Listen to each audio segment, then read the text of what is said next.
Deepak builders end developers और निवृत्ति मोटकरी परिवार का एक्सक्लूसिव प्रोजेक्ट 3 लीव्स, ऊंची जीवन शैली का ऊंचा आनंद। For more details call 9823339180।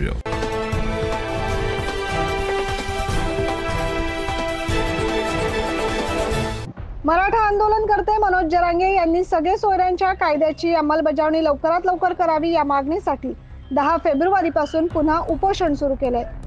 त्यांच्या उपोषणाचा आज 7वा दिवस। मनोज जरांगे यांची तब्येत वारंवार खालावत चालली आहे। राज्यभरातून जरांगे पाटील यांना पाठिंबा दिला जातोय। शुक्रवारी सकाळी हिंगोली नांदेड महामार्गावर मराठा समाजाच्या वतीने आंदोलन करण्यात आले। यावेळी हिंगोली नांदेड महामार्ग आंदोलकांनी रोखला।